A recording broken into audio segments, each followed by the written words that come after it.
సుమన్ టీవీలో మీ business promotions కోసం ఈ కింది నెంబర్ను సంప్రదించగలరు.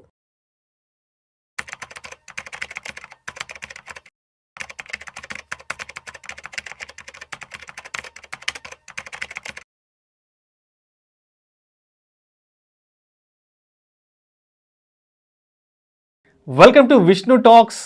నేను మీ విష్ణు. ప్రస్తుతం నాతో పాటు certified financial planner Tumma Balaraj గారు ఉన్నారు. వారితో మాట్లాడదాం. సార్, తుమ్మా బాలరాజ్ గారు, నమస్తే సార్. నమస్తే అండి. Welcome to Vishnu talks. Thank you so much. Sir, ఈ మధ్య ఒక పెద్ద ట్రెండ్ ఒకటి బాగా ముందుకెళ్తుంది. ఈ ట్రెండ్ అనాలో లేకపోతే కల్చర్ అని అర్థం కావట్లేదు. By now pay later.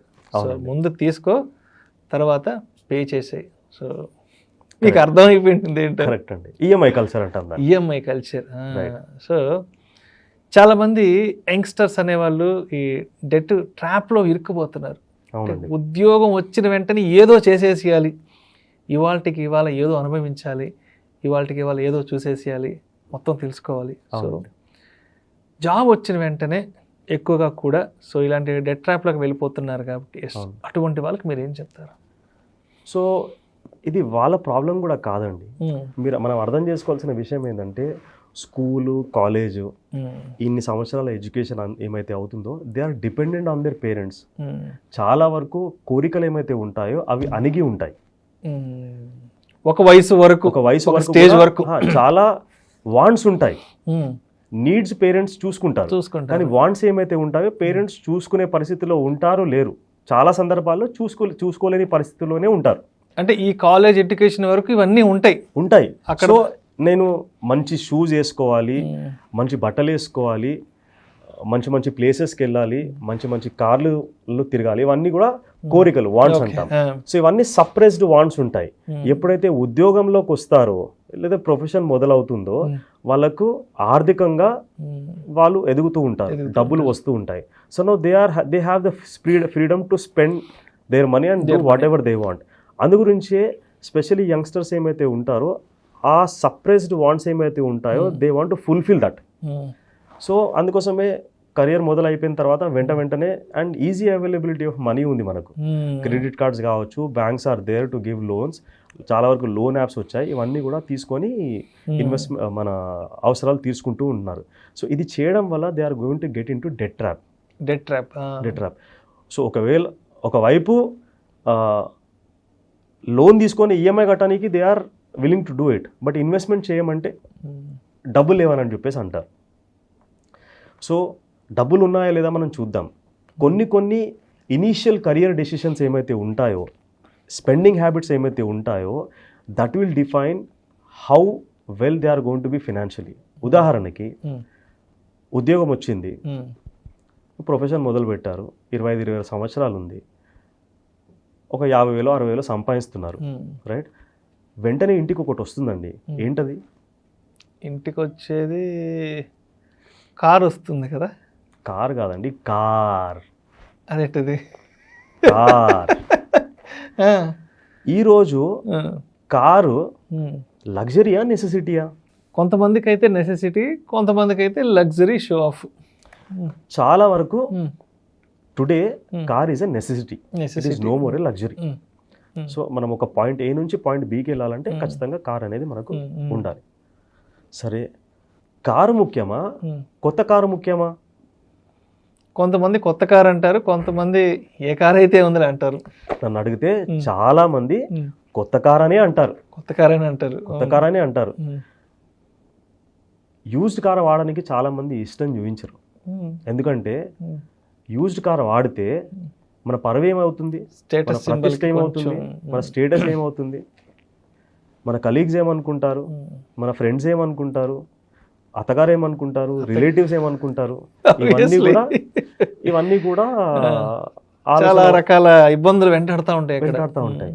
అయితే ఈ పరువు ప్రతిష్ట ఏమైతే ఉందో దాని ఖర్చు ఏందో, దాని కాస్ట్ ఏందో నేను చెప్తాను. పరువు ప్రతిష్టకి కాస్ట్ ఖచ్చితంగా ఉంటుంది, వాల్యుయేషన్, దానికి వాల్యుయేషన్ ఉంది, ఖచ్చితంగా ఉంది. ఉదాహరణకి మనం ఈరోజు ఒక హ్యాచ్ బ్యాగ్ తీసుకున్నాం అనుకోండి, ఎంతలో రావచ్చు కొత్తది? ఒక 15 నుంచి ఒక high end cars, high end car entry level సరే ఒక 7-8 lakhs లో 7-8 lakhs 10-12 లక్షలు ఓకే 7-8 lakhs 10-12 lakhs కూడా రావచ్చు. 7-8 lakhs లో రీజనబుల్ వచ్చేస్తుంది అనమాట. అదే మనము యూజ్డ్ కార్ తీసుకున్నాం అనుకోండి, యూజ్డ్ అంటే వినడానికి బాగాలేదు, ప్రీ ఓన్డ్ అని వాడదాం. Pre owned car. కొత్త కార్ తీసుకుంటే మనకు దాదాపు ఒక 8 లక్షలు అవుతుంది. అదే ప్రీ ఓన్డ్ కార్ తీసుకున్నాం అనుకోండి, 3-4 సంవత్సరాలు తీసుకుంటే ఒక 4-5 లక్షల్లో వచ్చేస్తుంది. 5 లక్షల్లో వచ్చింది అనుకోండి, మనకి ఎంత సేవింగ్ అవుతుంది? 3 లక్షల రూపాయలు సేవింగ్. 3-4 lakhs సేవ్ అవుతుంది కదా, సగటే వస్తుంది కదా సెకండ్ అయితే. కరెక్ట్. సో అయితే 3 లక్షల రూపాయలు ఏమైతే సేవింగ్ అవుతుందో, ఈ 3 లక్షలు కాస్త మనము 25 సంవత్సరాలకి 15% రాబడి వచ్చేటట్టు పెట్టుబడి పెడితే ఈ 3 లక్షలు 25 సంవత్సరాల తర్వాత ఎంతవరకు అక్యూములేట్ అవుతాయని ఏమైనా అవగాహన ఉందా మీకు? ఎంతవరకు అవుతుండొచ్చు చెప్పండి. నాకైతే ఎగ్జాక్ట్ ఐడియా లేదు అసలు. ఈ 3 లక్షలు మనం ఇప్పుడు పెట్టుబడి పెడితే అది 15% రాబడి ఇస్తే కనుక అక్షరాల 98,75,000 రూపాయలు అక్యూములేట్ అవుతాయండి. ₹1,00,00,000. దాదాపు ₹1,00,00,000. 1 car can give you 1 crore. అంటే 3 లక్షల్ని ఆదా చేసుకోగలిగితే ₹1,00,00,000 ఒక ప్రాపర్టీయో లేదా ₹1,00,00,000 ఒక సంపదని అక్యూములేట్ చేసుకోగలం. ఈ ₹1,00,00,000 సంపద క్రియేట్ అవ్వడమే కాదు, it has the potential to give almost 83,000 rupees monthly pension, life long free. 25 సంవత్సరాలు 15% రాబడి వచ్చేటట్టు మనం పెట్టుబడి పెట్టుకుంటే 3 లక్షల రూపాయలు, దాదాపు 98,75,000 రూపాయలు జమ అయ్యేది కదా. అది గనక 25 years తర్వాత మనం రిస్క్ అంతా తీసుకోకుండా తక్కువ రిస్క్తోని ఆ అక్యూములేట్ అయిన అమౌంట్ని 10% రిటర్న్ వచ్చేటట్టు కనుక మనం ఇన్వెస్ట్మెంట్ చేసుకుంటే దాదాపు సంవత్సరానికి 9,87,500 రూపాయలు మనకు యాన్యువల్ ఇన్కమ్ వస్తుంది. అంటే దాదాపు మంత్లీ 83,000 రూపాయలు monthly pension, life long free. ఒక చిన్న కాంప్రమైజ్ కాగలిగితే కదా, చిన్న కాంప్రమైజ్ అంతే కదా. అంతే అంటే కాంప్రమైజ్ కాదు, ఆ స్టేటస్ సింబల్ అనే ఒక చిన్న ఏమంటారు అదేదో ఉంటది కదా, దాన్ని అలా పక్కన పెడితే ₹1,00,00,000 మనీయే. నేను ఇక్కడ ఏం చెప్తున్నానంటే, ఆర్థికంగా మంచిగా ఉన్నాము, మన దగ్గర డబ్బులు ఉంది, స్తోమత ఉన్నాయి, మన ఇన్వెస్ట్మెంట్ చేసుకున్నాము, గోల్స్ కన్నిటికీ ప్రాపర్గా ఇన్వెస్ట్మెంట్ చేస్తున్నాము, ఇబ్బంది ఏమీ లేదు. మన దగ్గర డబ్బులు లేవు, గోల్స్కి ఇన్వెస్ట్మెంట్ చేయట్లేదు, కార్కి ఇంత డబ్బులు పెట్టడం వల్ల ఇబ్బంది అవుతుంది అనమాట. రైట్. ఈ అమౌంట్తో పాటు మనకి ఇంకా కొన్ని లాభాలు ఉంటాయి. అవి ఎలా ఉంటాయంటే, సరే మనం కార్ తీసుకున్న తర్వాత ఏం చేస్తాము, గుడికి తీసుకెళ్తాము, పూజ చేయిస్తాము. సో పూజారి, అయ్యగారు, పంతులు వాళ్ళు ఏం చేస్తారు, పూజ చేసి కార్ కింద నిమ్మకాయలు పెడతారు, పూలమాల వేసేసి కార్ స్టార్ట్ చేయమని చెప్తారు. మనం ఇట్లా కార్ స్టార్ట్ చేస్తాము, అలా బైక్ నుంచి ఒక అతను ముంగడికి వచ్చేసేసి టచ్ చేసుకుంటే వెళ్ళిపోయారు. కారు మీద స్క్రాచ్ పడ్డది అనుకోండి, కొత్త కారు తీసుకున్నాం, కారు మీద స్క్రాచ్ పడితే మనకి ఇక్కడ కూడా స్క్రాచ్ పడుతుంది. రైట్, భరించలేని నొప్పది. రైట్, అరే కొత్త కార్ తీసుకున్నాను స్క్రాచ్ పడ్డది అని చెప్పేసి. అదే మనం ప్రీ ఓన్డ్ కార్ తీసుకున్నాం అనుకోండి, ఆల్రెడీ చాలా స్క్రాచెస్ ఉంటాయి, ఇంకో scratch really doesn't matter, light తీసుకుంటా. సో మనకు ఆర్థికంగా ఆన్ లైటర్ నోట్, ఆర్థికంగా కూడా మనకు బెనిఫిట్ అవుతుంది, సైకలాజికల్గా కూడా మనకు బెనిఫిట్ అవుతుంది. What I'm saying is, initial days of career మనం ఫైనాన్షియల్ ఎక్స్పెన్సెస్ ఏమైతే ఉంటాయో వాటిని జాగ్రత్తగా చూసుకుంటే కనుక life will be much better going forward. ఇదే కాకుండా ఇంకా కొన్ని ఎక్స్పెన్సెస్ ఎలా ఉంటాయి. సో ఈరోజు స్మార్ట్ ఫోన్ అనేది అందరికీ కూడా కంపల్సరీ అయిపోయింది. ఒక హై ఎండ్ స్మార్ట్ ఫోన్ తీసుకుంటే మనకు దాదాపు ఒక 80,000-85,000 రూపాయలు ఉంటుంది. లో ఎండ్ స్మార్ట్ ఫోన్ తీసుకుంటే ఒక 35,000 వరకు ఉంటుంది. ఈ ఎంత సేవింగ్ అవుతుంది మనకు? 50,000 రూపీస్ సేవింగ్ అవుతుంది.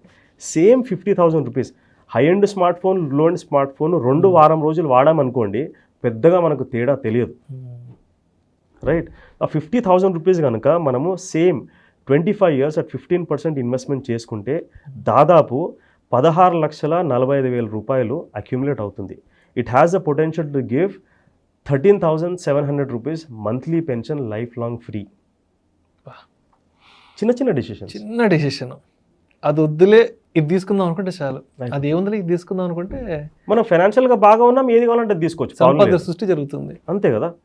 ఇంకా ముఖ్యంగా ఏంటంటే, మనం రెగ్యులర్ వర్క్ చేసుకుంటూ ఉంటాము, మెయిల్స్ చెక్ చేసుకుంటూ ఉంటాము, ఆ మెయిల్లో ఒక మెయిల్ వస్తుందన్నమాట, ఈమెయిల్ వస్తుంది. ఏంటంటే, మీరు లైఫ్లో చాలా కష్టపడుతున్నారండి, అస్సలు బ్రేక్ తీసుకోవట్లేదు, మీరు బ్రేక్ తీసుకోండి, మీరు ఇంటర్నేషనల్ వెకేషన్కి వెళ్ళండి, ₹1 కూడా మీ జోబులోంచి పెట్టాల్సిన అవసరం లేదు, మేము మీకు సులభ వాయిదా పద్ధతిలో మిమ్మల్ని పంపిస్తాము అని చెప్పేసి అక్కడ రాసి ఉంటుంది.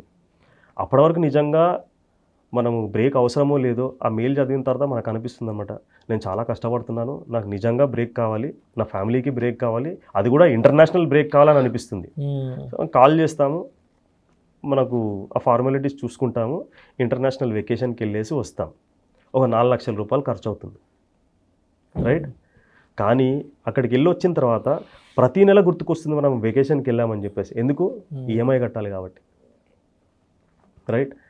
సో ఒక్క కాంప్రమైజ్, ఇంటర్నేషనల్ వెకేషన్ కాకుండా లోకల్ వెకేషన్, నేషనల్ వెకేషన్ ₹1,00,000 అయిపోతుంది. ₹1,00,000 అయిపోతుంది. అక్కడ 3 లక్షలు ఖర్చు అయ్యేది, ఇక్కడ ₹1,00,000 ఖర్చు అవుతుంది. ఇంటర్నేషనల్ వెకేషన్ 3 lakhs అనుకోండి, లోకల్ వెకేషన్ 1 lakh అనుకోండి, ₹2 లక్షల మనకు మిగులుతాయి. 2 lakhs కనుక మనం ఇన్వెస్ట్మెంట్ చేసుకుంటే that has a potential to create 66 lakhs in 25 years at 15%. అది కాస్త దాదాపు ₹55,000 నెలకి పెన్షన్ క్రియేట్ చేస్తుంది. These are very small decisions which we take in the initial days of career that has a potential to create great amount of wealth going forward. So ఈ చిన్న విషయాలు మనం దృష్టిలో పెట్టుకోవాలి. సో ఈఎంఐ కల్చర్లోకి వెళ్ళకుండా ఏదైతే అవసరమో అప్రిషియేటింగ్ అసెట్స్కి మనం లోన్ తీసుకోవచ్చు, ప్రాబ్లం లేదు. డిప్రిషియేటింగ్ అసెట్స్కి లోన్ తీసుకోకూడదు. సో సాధ్యమైనంత వరకు మనం ఇది అవాయిడ్ చేయగలిగితే life will be very easy and happy.